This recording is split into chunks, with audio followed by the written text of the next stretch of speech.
Welcome to the East Asia by Rhoads Murphey chapter summary podcast at the Historian's Eye. Please subscribe, and if you'd like to be notified when new episodes appear, click the bell icon. Chapter 13, The West Arrives in Asia. Section 1, Introduction. Western influence has been a major force in modern Asia. Yet the course of Chinese history was more determined by internal developments than external forces. Neither China nor Japan was conquered, but both endured foreign domination, and were both ultimately greatly affected by contact with Western powers. Section 2, Independent Development. East Asia and the West have been in contact from at least the 1st century CE. Contact was via the Silk Road, and sea routes through the Straits of Malacca and the Indian Ocean and the Red Sea. Yet the arrival of the Portuguese was new in bringing direct contact. Both India and Muslim lands of the Middle East had traditionally mediated contact between the two regions. The Roman and Han dynasty empires had both come close to direct contact in the area of Persia, but never did meet. Westerners knew of East Asia only as a source of silk until the time of Marco Polo. The Mongol Empire brought close contact between the two areas. Section 3, The European Context. Commerce was increasing in volume in Europe by the 1300s. Towns were growing. A merchant class emerged. Tools of trade were developed, such as letters of credit and banking. And Asia's trade attracted Europeans. Europe had certain advantages in overseas ventures. Well supplied with coastline and harbors, Europe's many cities developed autonomously, but with a great deal of interchange. European agriculture was less productive than that of Asia, and Asia's prosperity was attractive to Europeans. The Portuguese reached Asia. Seeking to circumnavigate Africa, the Portuguese were the first to reach East Asia. The Spanish had set west to reach Asia. A long tradition of maritime activity gave the Portuguese an advantage, which was improved in the late Middle Ages. The Portuguese caravel was equipped with lateen sails, with modifications that allowed them to better use the winds. By the 13th century, the Portuguese had adopted the compass and the sternpost rudder. Although the Portuguese had participated little in the Crusades, they shared the antipathy of other Christians towards Muslims. They viewed Muslims as standing in the way of profits in trade with the East. The myth of Prester John also attracted Europeans. Vasco da Gama sailed from Lisbon in 1497. He arrived in East Africa in 1498.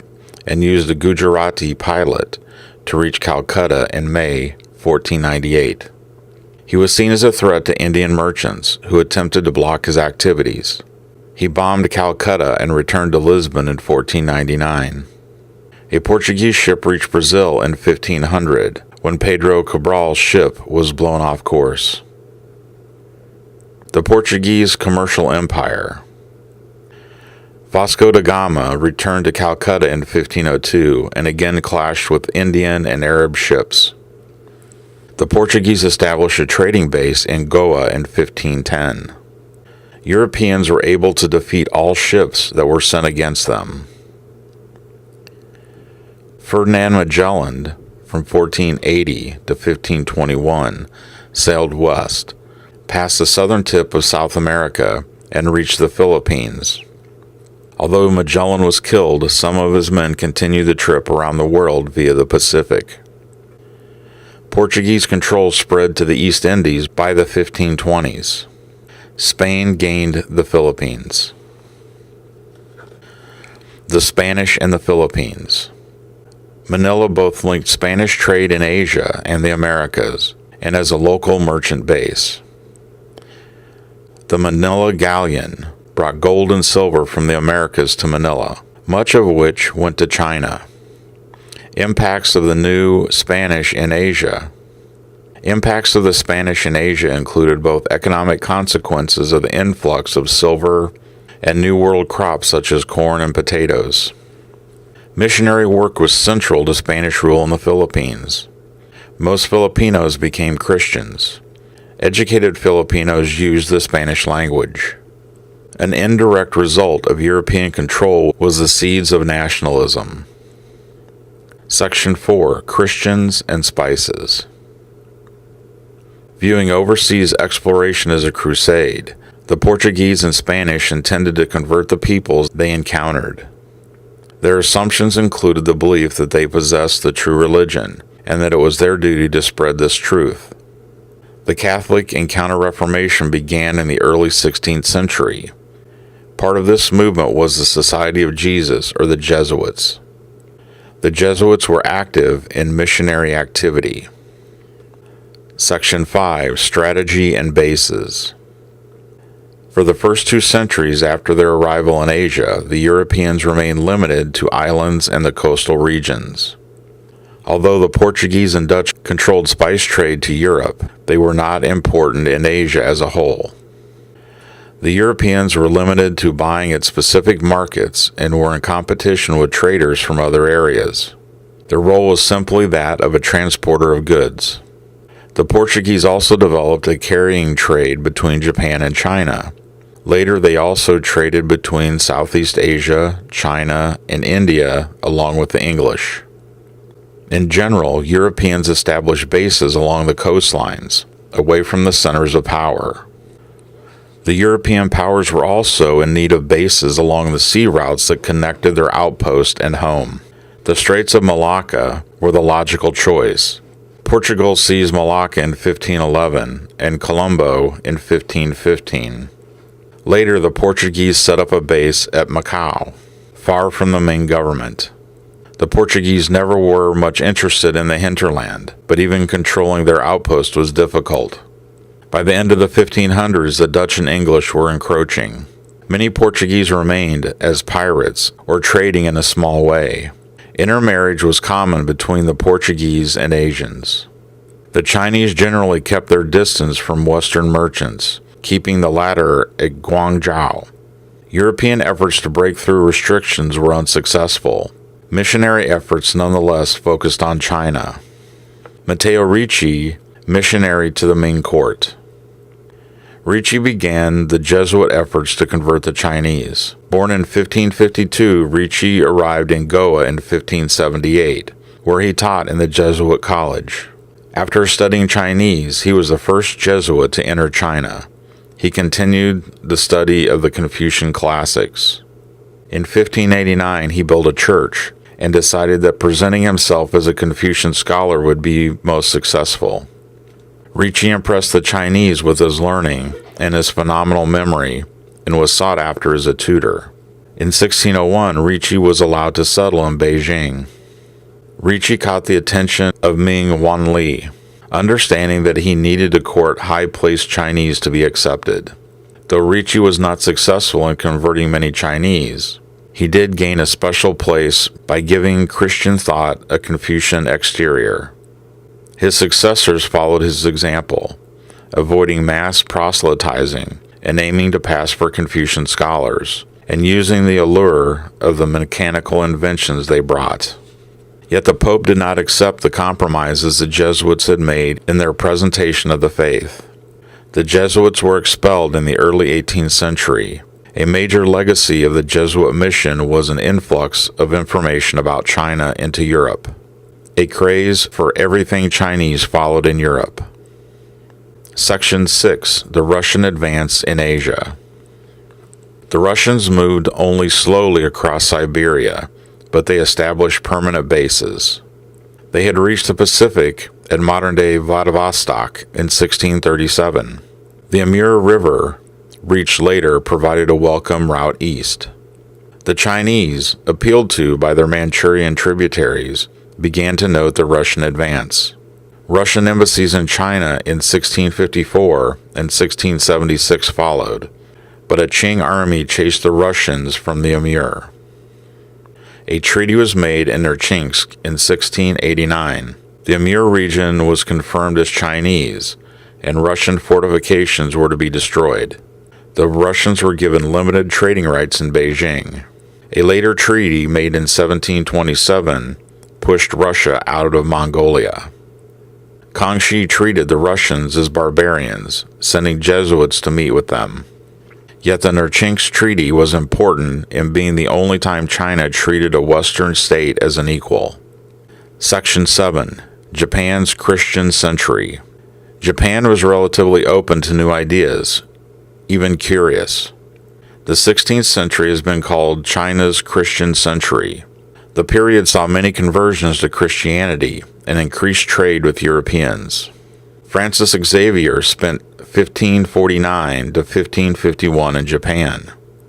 But Christianity came to be seen as a problem because of infighting and the involvement of Europeans in Japanese conflicts. The Tokugawa suppressed Christianity in 1650 and expelled foreigners. But the first European attempts to trade and bringing their religion had only limited success. Europeans had no trade goods to offer. The Asian empires were much stronger and could keep the Europeans out. Yet the Europeans maintained superiority at sea and remained active in the carrying trade. Asians took offense at the personal habits of the Europeans and were offended by their behavior. Section 8. The Dutch in Asia. Enmity between the Protestant states of England and the Netherlands and the Catholic Portugal and Spain was heightened when the latter united in 1580. The Dutch had the upper hand in the English Channel, and Dutch sailors had gone with the Portuguese voyages to Asia. Jan Hoyen van Linschoten sailed to Goa and stayed there from 1583 to 1589. He returned to Holland and in 1596 published Itinerario. The work was quickly translated into English. The Dutch realized that the quickest passage to the east was around the Cape of Good Hope, and that Portuguese commercial power was weakening. Beginning with the Dutch fleet that sailed under Cornelius de Houtman in 1595, Dutch trading expeditions began. The Dutch ships outperformed those of the Portuguese, and the Dutch won a naval battle off Bantam, Java in 1601. By 1600, there were now more Dutch than Portuguese ships in Asia, and the spice trade was all but a Dutch monopoly. The Dutch East India Company, formed in 1602, brought together all the Dutch rival companies. The Dutch government gave the company power to make war, conclude treaties, build forts, coin money, and more.